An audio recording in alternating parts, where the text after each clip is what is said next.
Welcome back to my channel study with IAS. आज के video में हम लोग प्रोटिस्टा के बारे में डिटेल में स्टडी करेंगे। पार्ट फर्स्ट में हम लोग बायोलॉजिकल क्लासिफिकेशन, पार्ट सेकेंड में मोनेरा के बारे में स्टडी कर चुके हैं। तो आइए अब देखते हैं प्रोटिस्टा। प्रोटिस्टा के अंतर्गत एक कोशिकीय यूकैरियोटिक जीव आते हैं। इनकी जो है कुछ कैरेक्टरिस्टिक्स होती है, जैसे इनमें केंद्रक कला यानी सेल मेम्ब्रेन, केंद्रिका न्यूक्लियस जो है न्यूक्लियोलस सुस्पष्ट होता है। Nucleus, cell membrane and nucleolus जो है ये सुस्पष्ट होता है। कुछ प्रोटिस्टा में फ्लैजिला और सिलिया भी पाए जाते हैं, कसाब और पकचाब जिसे कहते हैं। ये अलैंगिक कोशिका संलयन युग्मनज बनने की विधि द्वारा लैंगिक प्रजनन करते हैं। यानी ये अलैंगिक कोशिका संलयन और युग्मनज के द्वारा अपना रिप्रोडक्शन करते हैं। इनमें जो है कई टाइप्स के जीव आते हैं, जैसे फर्स्ट है क्राइसोफाइट। इस ग्रुप में डाई एटम्स तथा सुनहरे शैवाल आते हैं। डाई एटम्स तथा सुनहरे शैवाल आते हैं। डाई एटम्स की सेल वॉल में सिलिका होती है। इनकी जो ऊपरी जो बाहरी आवरण होता है, सेल वॉल होती है, उसमें सिलिका पाई जाती है, सिलिका से वो बनी होती है।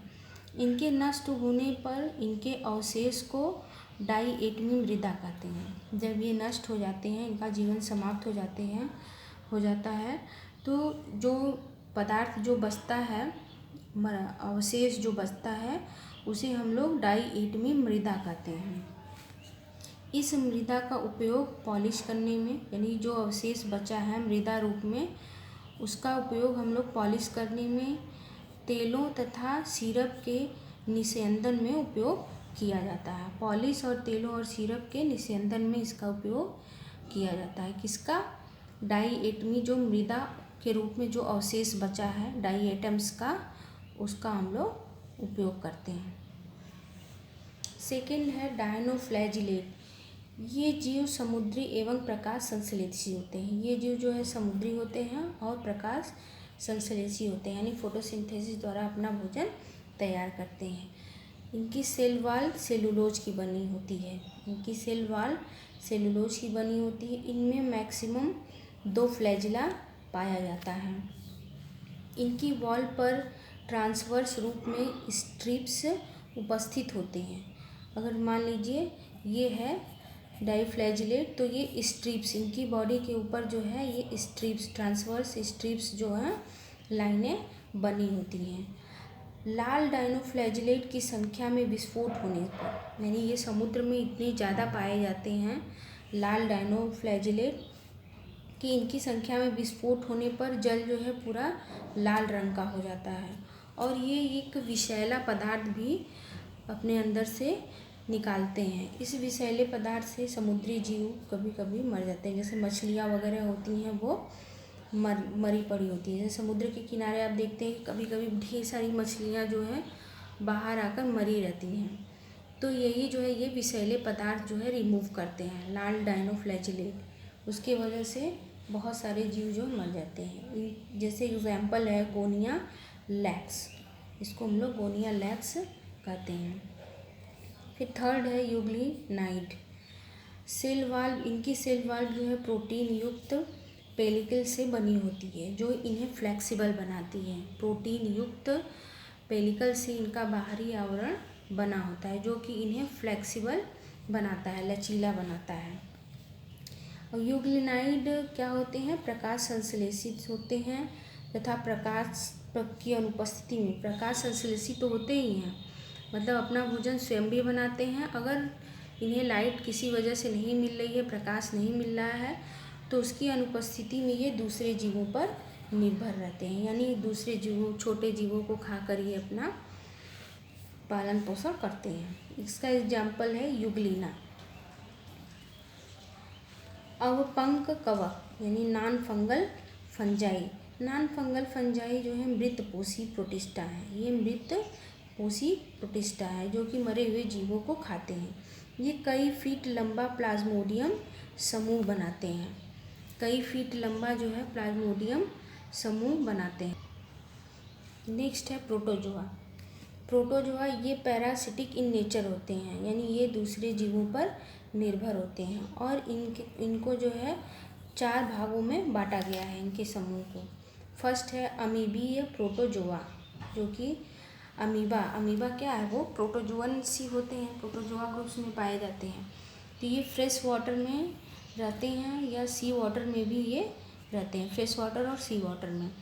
और जो नमी वाली भूमि होती है, नमी वाली सॉइल होती है, वहाँ भी ये पाए जाते हैं। इसका एग्जाम्पल है एंट अमीबा हिस्टोलिट का आप सुने होंगे, जिसकी वजह से डिसेंट्री कॉज करती है। कसाबी प्रोटोजोआ इनके शरीर पर फ्लैजिला पाया जाता है। कसाब से ही समझ जाइएगा कि इनके बॉडी पर जो है फ्लैजिला पाया जाता है। इनके द्वारा जो है स्लीपिंग सिकनेस नामक डिजीज होती है। स्लीपिंग सिकनेस नामक डिजीज जो है ये काज करते हैं। इसका एग्जाम्पल है ट्रिपैनोसोमा ब्रूसियाई के द्वारा स्लीपिंग सिकनेस की डिजीज हो जाती है ह्यूमन में। थर्ड है सिलियरी प्रोटोजोआ इनके शरीर पर हजारों सीलियाँ पाई जाती हैं। जैसे पैरामीशियम है, पैरामीशियम के बॉडी पर क्या है, चारों तरफ हजारों की संख्या में सीलियाँ पाई जाती हैं। छोटे छोटे रोए जैसी संरचना पाई जाती है। इनमें एक गुहा होती है जो कोशिका की सतह के बाहर की तरफ खुलती है। जैसे ये स्लीपर टाइप होता है ना, यूग्लिना जो पैरामीशियम जो है स्लीपर के स्ट्रक्चर में होता है। तो ये यूग्लिना है, ये वाला पार्ट जो है यहाँ पर इसको हम लोग गुहा कहते हैं। इस गुहा के द्वारा, इस सीलिया के द्वारा ये जो है आसानी से मूव करते हैं वाटर में, और इसी गुहा के द्वारा ये भोजन को अंदर अपने ले जाते हैं और गुहाधानियों में उसको पचाते हैं। तो सीलिया के द्वारा ये फटाफट मूव करते हैं और फूड को कैच करते हैं और फिर गुहा के द्वारा उनका अंतर ग्रहण करते हैं, उनको अपने अंदर लेते हैं और खाद्य धानियों में उस भोजन को पचा देते हैं। ये उनके बॉडी के चारों तरफ ये सीलिया पाई जाती है, इसको हम लोग सीलिया कहते हैं। ये पैरामीशियम है। नेक्स्ट है स्पोरोजोआ। इनके जीवन चक्र में संक्रमण करने योग्य स्पोर्स जो हैं पाए जाते हैं। इनमें मुख्य रूप से मलेरिया परजीवी प्लाज्मोडियम फैल्सीपेरम आते हैं, जो कि मलेरिया परजीवी को कैरी करते हैं और ह्यूमन बॉडी तक पहुंचाते हैं, जिससे कि हमें मलेरिया काज करता है। अब नेक्स्ट वीडियो में हम लोग कवक के बारे में या फंजाई के बारे में स्टडी करेंगे।